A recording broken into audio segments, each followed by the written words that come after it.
So Mercury is the next planet that comes into our consciousness.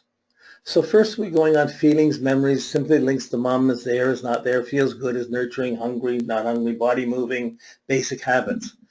By the third month, something different comes in. We've had 3 moon cycles. So we begin to not only are remembering each day and the memories become more consistent and we're a little more secure with our memories and our sense of security, but by the time the 4th month is beginning, we're beginning to make sense of it. We're beginning to recognize and anticipate the moon cycles and the phases that are changing day to day. We know if the light goes out, we begin to know we're supposed to go to bed, and that's it. But if we scream, we know mom might come running and help us and take us out and give us a bit more time. We begin to develop a mental facility to anticipate, to expect, and to plan, to make sense of the timing, to recognize a cycle, to recognize a phase of a cycle, and oh, I'm here again. So the memories are there, but the recognition and the beginning to plan or think about it or anticipate it or react to it and to make sense out of it, that's the Mercury function that starts coming in at about 4 months. And really, with a baby, you usually see this 4-month cycle as you watch the baby up to in the 4th month it comes alive. You start watching its hands and fingers moving, and its wrists moving, and its toes moving, and it's showing how it takes the mind to coordinate the fingers, the hands, the toes, and you begin to see if your kid's mentally healthy or not by about in the 4th month. They start seeing a little bit and reacting to what they're seeing inside of the room, outside of their eyes, and this is a whole new world of mental perception, of intelligence, of expression, of coordination, of timing. So this is the next level that builds up. So first we have our physical existence, our daily elemental upbringing. Then we start remembering things. Then we start thinking and making sense out of things. And this point of making things relevant or making sense of it, this is our Mercury function. It gets set from an early age, and we learn things in 3-month cycles. And things just develop and evolve in 3-month cycles. So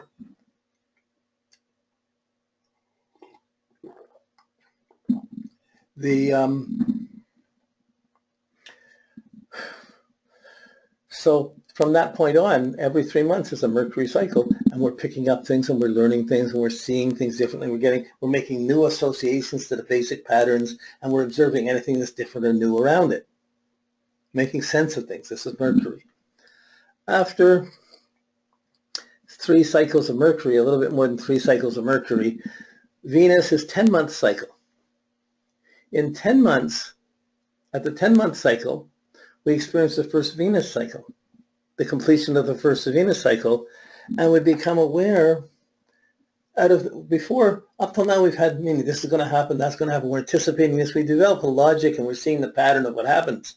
But by the time 10 months comes, we develop a strong tendency to like things or dislike things. Our Venus quality comes, this is nicer than this is comfortable, this is better than this, I want this, I can't stand that. We develop a sense of what's mine or what I want. And give me what I want, I gotta have this, I don't want this dude meat, I want the baby food that's pears or bananas or something that's soft and sweet. I don't want the other stuff. And it's a question of developing up the food, whether there's food or whether you're being breastfed or whether it's finishing. That's 10 months. That's the beginning of this emotional cycle of our life. How valuable we've been, how much we've been liked. If we wanted something, did we get it from our parents? Did we want to get hugged? Did we get it? Do we not get it? These issues are, if we're born in a very unpleasant environment, we'll have very negative emotional self-worth. And these values will start to show at about 10 months. Now, I guess you would call it the cycle of me, mine, give me. I want to have this, I got to have this.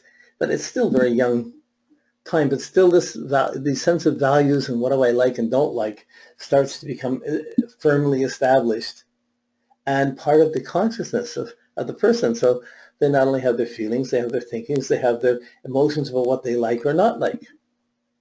And based on what you get, so you begin to think, if this is happening, if I scream, I might get better treatment. If I say nothing, I might get better treatment. It goes back to what our habits are, to how we think, to what we get. And all of these inner qualities, these habits, these memories, the thoughts, the values, build up to be our inner sense of self-worth and intelligence. These are inner faculties in our life. And a child, they grow up, I mean, they're becoming conscious, but it's not like we know what we're doing. It just happens. And sometimes some people get it nicer than others or better than others, but we see the pattern coming in. Everyone has the Venus. Everyone goes through this. After this, we would come to the Earth, but when we're looking in the timings of it, we would see the Sun. So at 1 year old, we've had one orbit of the Earth around the Sun. The Sun kicks in, our sense of importance of being somebody. By this time, we know who we are. Maybe we can stand up, but we have a sense of my confidence and importance. I can be confident about something, or I might not be. I'm healthy or I'm not healthy. But at 1 year, this kicks in. The Sun cycle kicks in. These are the inner faculties that build up health, communication, coordination, values, emotions, likes, dislikes, and confidence and purpose in a person's life. So these are the factors we're going to try and deal with today. But then after we begin to get our confidence, we start going to the outer planets and we run into Mars, which is a 2-year cycle. It takes 2 years to start standing up, running around, doing things to get the first how to use our own energy. By the time we get to 2 and we can run around and do things, we're locked up and we're told not to do it. It's too dangerous. So we start getting our own experiences. Jupiter's 12-year cycle. Every 12 years we develop our understanding of what we're doing. And Saturn's a 29-year cycle.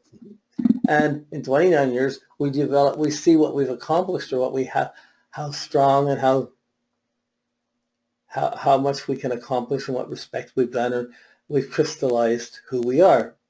Then Uranus is once in 84 years. Neptune is once every 140, I can't remember at the moment. 125 maybe, 125 years. And Pluto is 248 years. So this is one orbit. So we're never going to experience the whole orbit of Neptune or Pluto in a lifetime. We're going to go over these cycles, but there is a rhythm of development based on the speeds that they move on. And this is what we're going to be concentrating on. We're going to be trying to develop more and more awareness of planets to stretch our awareness, our experiential relationship to each of these planets in ourselves. And once we see it in ourselves, we can see it in other people. And it starts aligning our knowledge or understanding to the experiential way life is working. It's easy to get caught on trivialities and just wing it, but this is where we start to get some of the benefits of astrology. In mystical terms, is where how you start to get to know, come in touch with the 9 mystical planets, mystical masters, special angels. In Greek or Roman mythology, it would be getting to know each of the gods or aligning with them.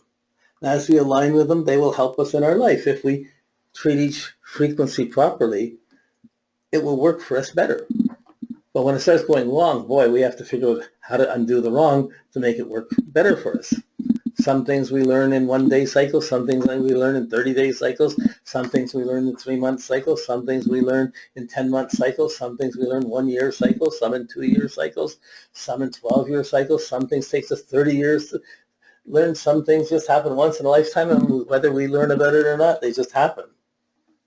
Okay, so here we have, I'm going to just build up a scenario of using a chart. Here we have Carl Jung's chart. This is just the signs of the zodiac are circled around here. You see them in the colors and the symbols. And then when a person's born, the solar system is stopped, frozen for a second in time.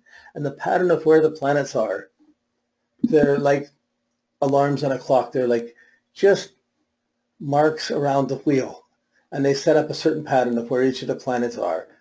The world doesn't stop. We just frozen it for a moment. This becomes the DNA or the genetic code of that person. But the DNA is not just a physical DNA. It's a social, cultural DNA that includes mental and emotional factors and subjective factors. So with the signs, we saw the signs and we went through them. We saw the measuring the shades of light and darkness, of independence and responsibility. And we see the planets being positioned in the zodiac around like that.